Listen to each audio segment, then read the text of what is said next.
what are the things that you are thankful for during that 10 years? 10 years in service. Siyempre, salunat. Diba? Salunat. Family. Yeah. Kasi, ang pinakamahalaga naman sa atin is yung pamilya eh.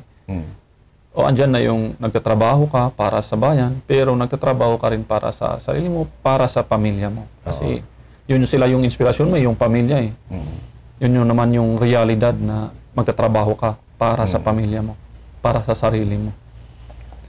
So, thankful tayo sa Panginoon kasi hanggang ngayon naabot natin yung 10 years diba, na hindi tayo napapahama kasi ang trabaho ng pulis is yung sabi nila na yung isang paa is nasa hukay. Paglabas mo pa lang sa bahay, kahit nasa bahay ka, hindi mo alam kung sino yung kalaban mo, ganun.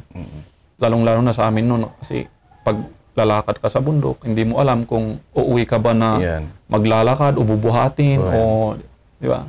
Pasalamat ka kasi makakauwi ka na buhay. So tayo yun na nagpapasalamat sa Diyos kasi naabot natin yung 10 years in service. So hopefully na bigyan pa tayo ng mas mahaba hanggang mag-retire tayo, ma-enjoy natin yung trabaho natin, magawa natin kung ano yung trabaho natin. Yun, para sa bayan, para sa pamilya natin.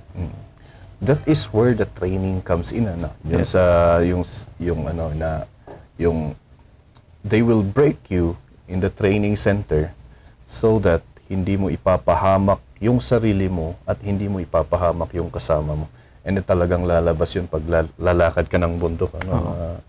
Talagang kahit doon sa bundok kasi kahit kumbaga may doon sa kasama mo, nainis ka doon sa kasama mo pag dito, pero pag lumakad na kayo, kasama mo yan, pamilya mo yan na lalakad. Kailangan sama-sama pa rin kayo na uuwi, yung parang gano'n, may malasakit.